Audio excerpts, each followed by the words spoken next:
Magandang araw Pilipinas, we are coming to you live from the Rizal Hall in Malacanang para sa 109th anniversary ng Philippine Civil Service. At ngayon po ang awarding rights ng mga outstanding public officials at employees.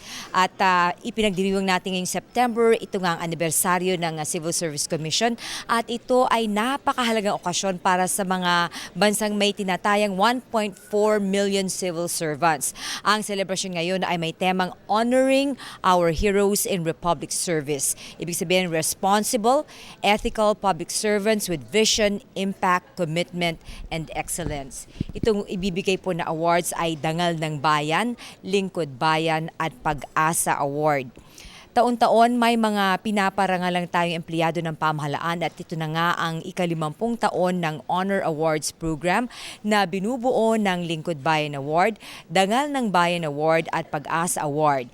Nagsimula ang nationwide search para sa mga katangi-tanging civil servants noong January at umabot sa 201 nominations ang natanggap para dito. Para sa Lingkod Bayan, may 8 individual winners at 2 grupong ng mga awardees. Para sa Dangal ng Bayan, may 8 ring individual awardees. Ang PAG-ASA Award naman ay may 9 na individual at 2 group awardees. Tatanggap ang mga paparangalan ngayon ng medallion, trophy at cash awards. Mamaya po ay we will interview CSC Chairman Ricardo Saludo para alamin natin ang iba pang detalye nitong awards, no? Pero babanggitin ko lang itong mga tatanggap ng awards mamaya na po yan. We will want to turn you over now to the main program. Bayang magiliw, perlas ng silanganan, alam ng puso, sa titik mo'y buhay.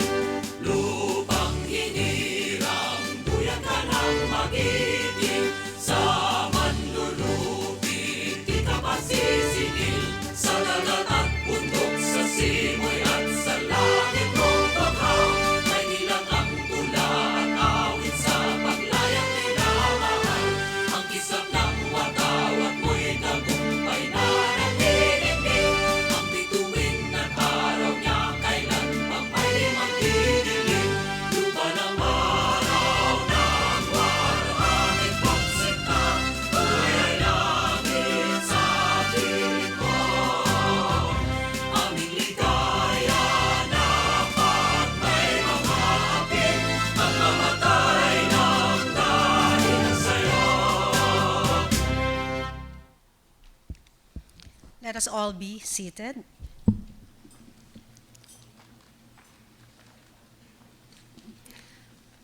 Good morning, everyone. We would like to welcome you to the awarding rights for the 2009 Search for Outstanding Public Officials and Employees. May we call on the Honorable Chairman of the Civil Service Commission, Ricardo L. Saludo, to deliver the opening message.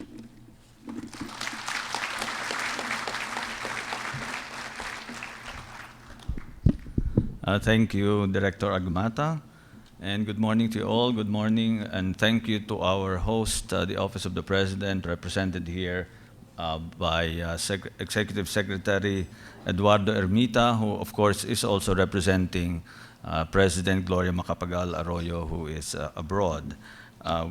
We thank also my co-chairperson in the Dangal ng Bayan Committee, Tanod Bayan Merceditas Gutierrez, for joining us here today. And I also greet my fellow commissioners, Commissioner Cesar Buenaflor and Commissioner May Fernandez Mendoza, and the chairperson of the Presidential Lingkod Bayan Committee, National Artist Bienvenido Lumbera.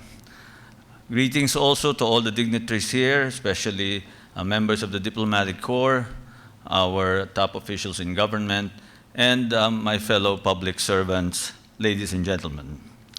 Today we pay tribute to the men and women who exemplify the ideals in civil service. This year marks a special year in the history of the Honor Awards program. 50 years ago, Republic Act 2260, or the Civil Service Act of 1959, was passed.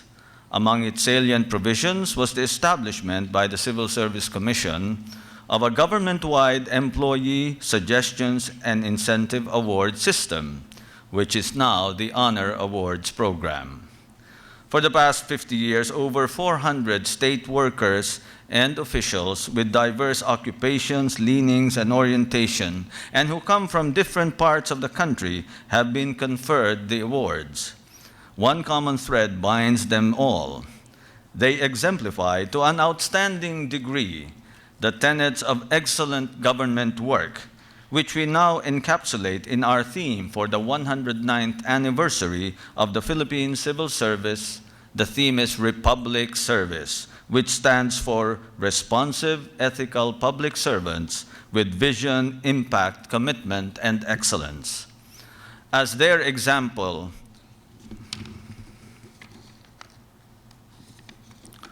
as women and men in government, we serve the public and the republic. Naglilingkod tayo sa taong bayan at sa sambayanan. And we stand witness to this tradition of republic service as we confer today the Presidential Lingkod Bayan, Dangal ng Bayan, and Civil Service Commission PAG-ASA Awards. The Presidential Lingkod Bayan Award will be given to 8 individuals and 2 groups for outstanding contributions in public service with nationwide impact. 8 individuals will receive the Dangal ng Bayan Award for exemplary ethical behavior. The CSC PAG-ASA Award will be given to 9 individuals and 2 groups for exceptional work performance in their agencies or local governments. More than bringing to the limelight this year's awardees, this morning's ceremony is a testament to the many living heroes in government service who are responsible for the day-to-day affairs of governance and the advancement of our national development. The theme of this year's Philippine Civil Service Anniversary, honoring our heroes in Republic Service, responsive, ethical public servants with vision, impact, commitment, and excellence, highlights the greatness of the Filipino public servant and honors them not just by recognition, but also by emulation. We in government draw inspiration from the awardees and their example by living it in our daily work. We give special honor to those who have made the supreme sacrifice in the service of the nation. Last year, we started the Pondong Pamanang Lingkod Bayan scholarship program and fund as a tribute to state workers and officials who died in the line of duty, providing their families with financial assistance and helping ensure the education of their children through state scholarship programs. And I acknowledge one of our partners in that scheme, President Emerlinda Roman of the University of the Philippines, who has done a MOA with us under that scheme.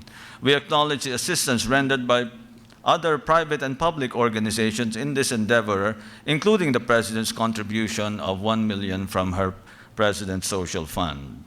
As for the 1.4 million civil servants in government, we have given top priority to improving their welfare and addressing their concerns. The Civil Service Commission joined other agencies and our legislators in pushing for the Salary Standardization Law 3, which was made possible by the President's fiscal reforms. Another top concern we are addressing is pension and Social Security benefits. In our meeting with the GSIS board yesterday, we agreed to form a Civil Service Commission GSIS committee to work on the concerns of the bureaucracy. Dovetailed with higher pay and more benefits are measures to boost individual and organizational performance.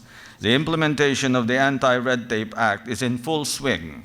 More than 3,300 agencies have complied with the ARTA, along with several hundred more rushing to comply with the deadline this month.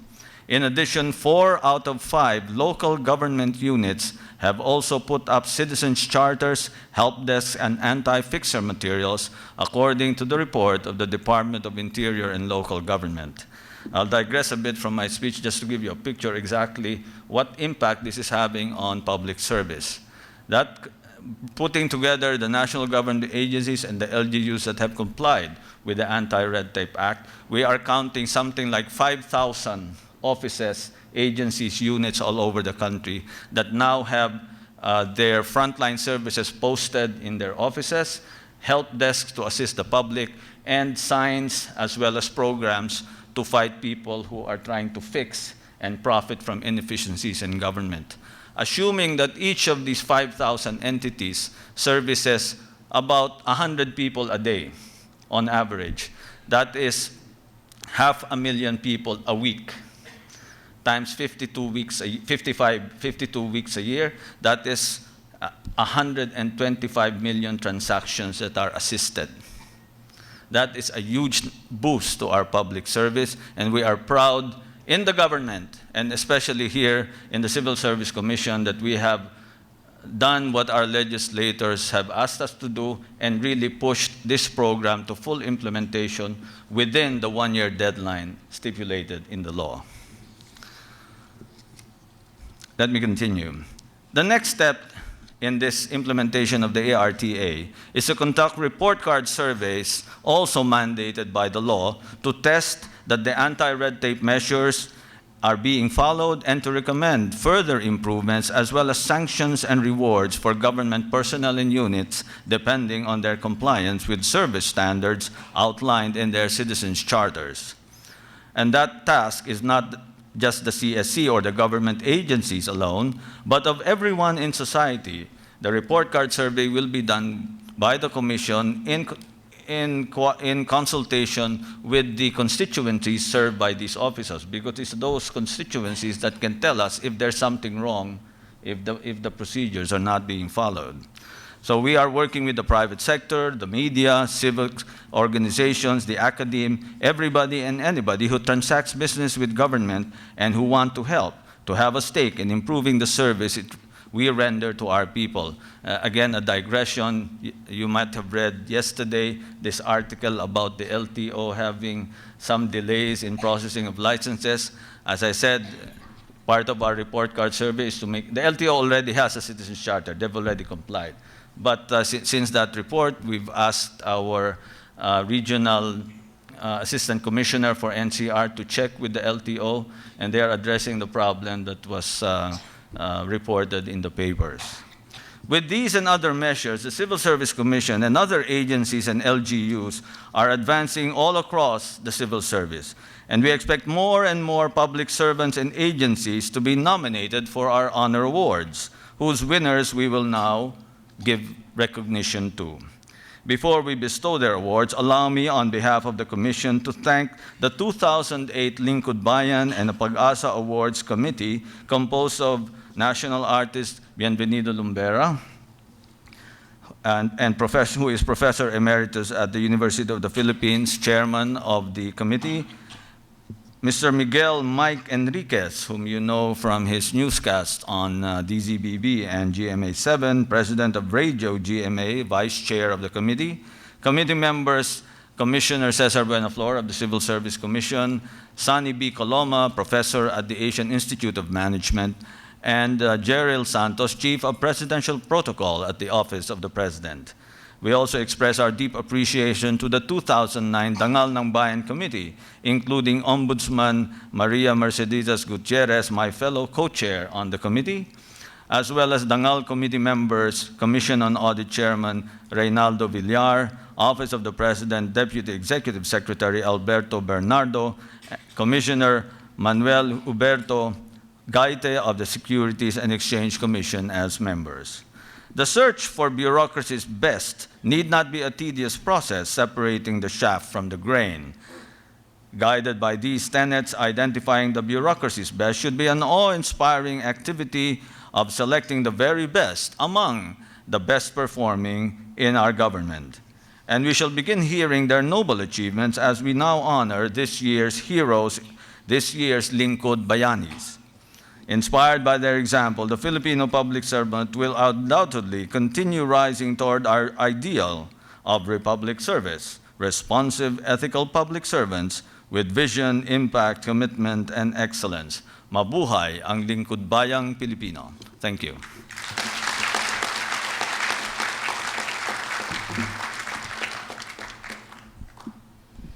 Thank you very much, Chairman Saludo.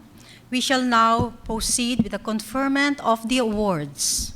May we request the Honorable Eduardo R. Ermita, Executive Secretary, to confer the PAG-ASA Award. To assist the Executive Secretary, our Civil Service Commission Chairperson Ricardo L. Saludo, and Commissioner Cesar Buenaflor, and Commissioner Mary Ann Fernandez Mendoza.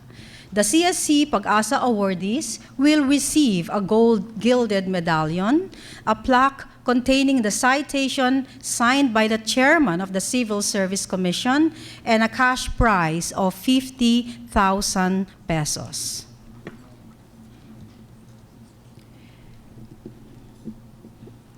Executive Secretary Ermita will now confer the PAG-ASA Award to Jovita P. Aison. Palakpakan po. Regional Director, Bureau of Fisheries and Aquatic Resources, Regional Office Number 2, Tuguegarao City, Cagayan.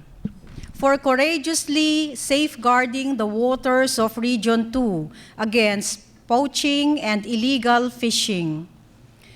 Her vigilance has led to the decrease in entry of foreign poachers and the closure of dummy corporations used by these poachers, thereby protecting food security and marine habitat.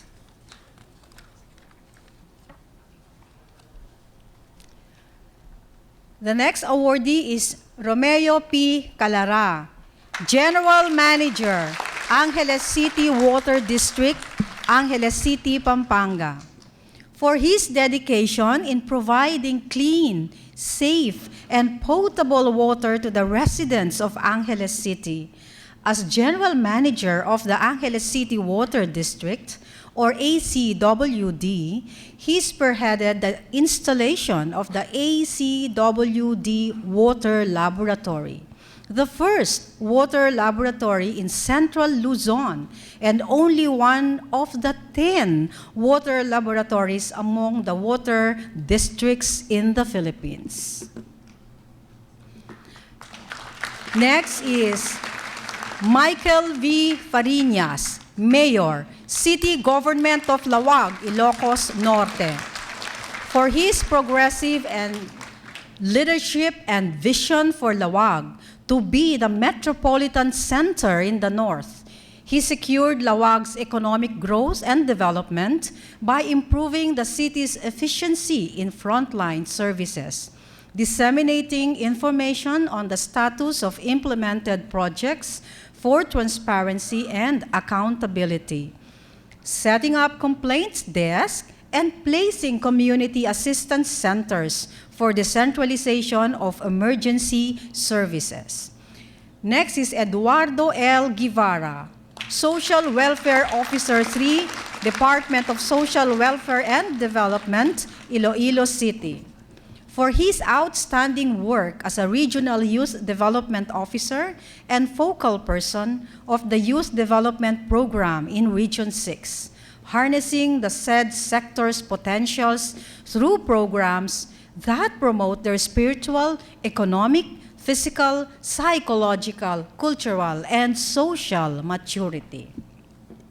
Next is Macario M. Manica Jr., Rural Health Physician 1, Municipal Government of Plaridel, Bulacan, for his outstanding contribution in improving health care services of Plaridel, Bulacan. He was instrumental in making health care free and accessible for Plarideleños, upgrading laboratory facilities, and implemented an expanded program on immunization, or EPI, for children. Our next awardee is Victorio C. Palabay, Associate Professor 3, Don Mariano Marcos Memorial State University, San Fernando City, La Union, for his expertise and innovativeness in conceptualizing new products such as the honey extractor machine, the tiger grass pollen remover, convertible and shear metal engraving and forming machine that contributed to the fulfillment of the university's mandate as a community partner for rural development. Our next awardee is Rosario A. Cilia, Social Welfare Officer 5, Department of Social Welfare and Development, Iloilo City, Iloilo, for her significant contributions in dealing with the children in conflict with the law, or CICL, which, while usual interventions for CICL are counseling and livelihood training, she blazed the trail for a unique way of rehabilitation.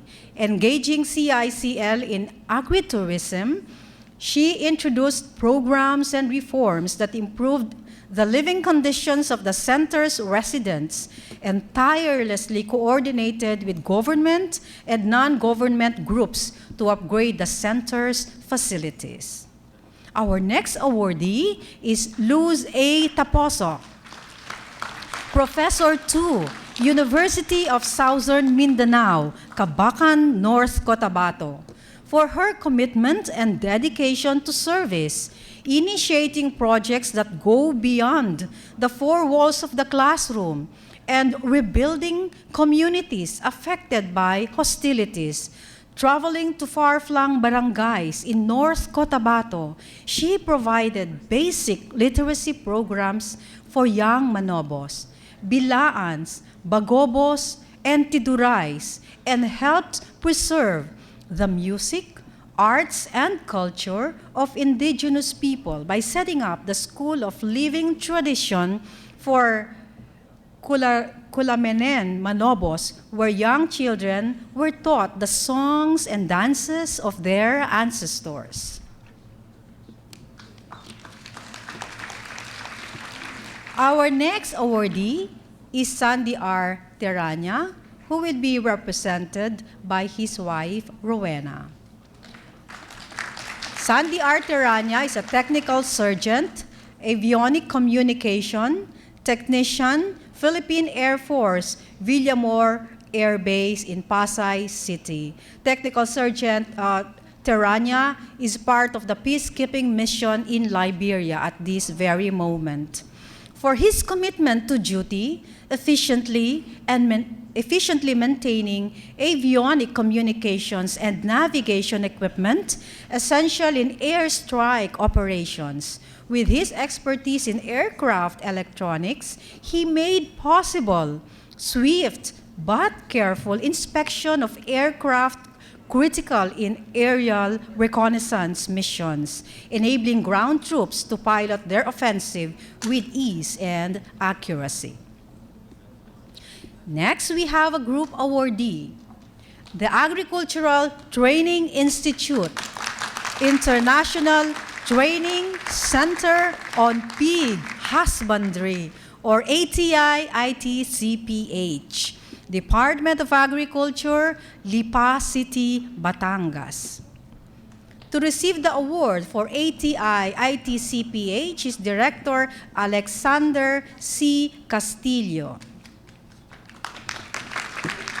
For being the premier training center and technology depot on swine breeding and production in Asia and the Pacific, despite limited budget.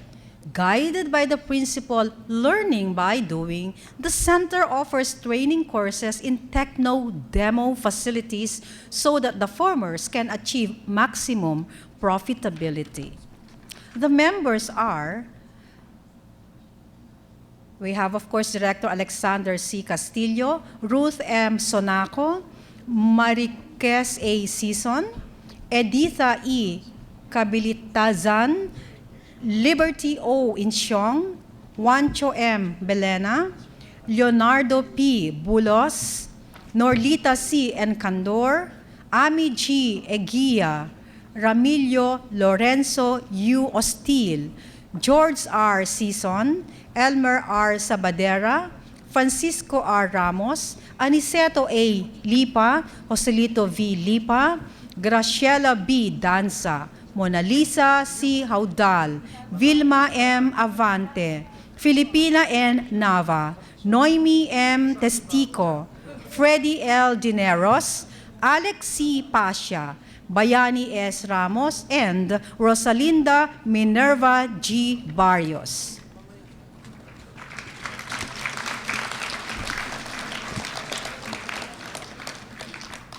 The next group awardee is the Camarines Norte Water District, or CNWD, Daet Camarines Norte.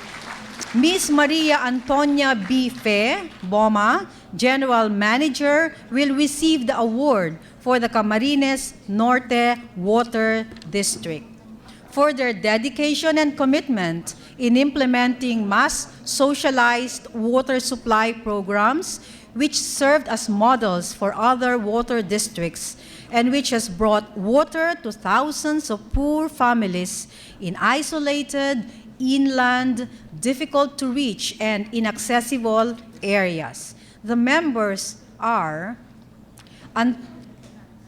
Antonia P. Ramores, Christine E. Bonita, Mary Antoinette J. Ramores, Nathaniel A. Balon, Ernesto V. Cabanela, Joseph Y. Marmol, Edmundo A. Olisea, Raul S. Santua, Rico Agustin V. Banzali, Ryan J. Ramores, Danilo W.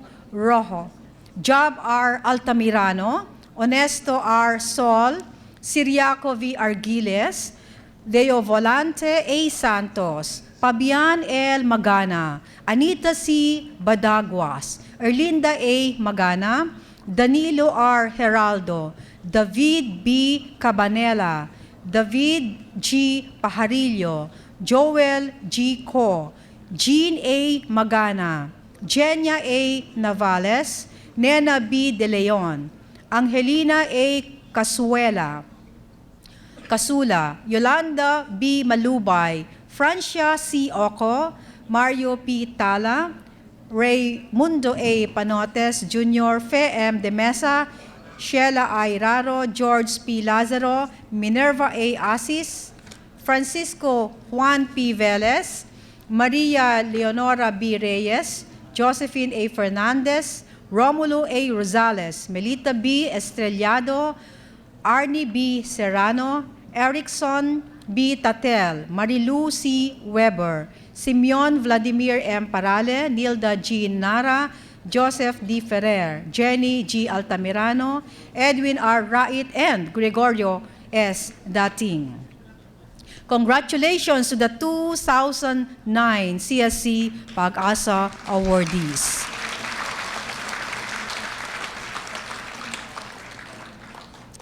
Executive Secretary Ermita will now confer the Dangal ng Bayan Award. He will be assisted by the Honorable Tanod Bayan Maria Merceditas N. Gutierrez and Civil Service Commission Chairman Ricardo L. Saludo. The Dangal ng Bayan awardees will receive a trophy designed by National Artist for Sculpture Napoleon V. Abueva and a cash reward of 100,000 pesos. Also, an automatic promotion to the next higher position and a scholarship grant at the baccalaureate, masteral, or doctorate level. To receive the Dangal ng Bayan Award are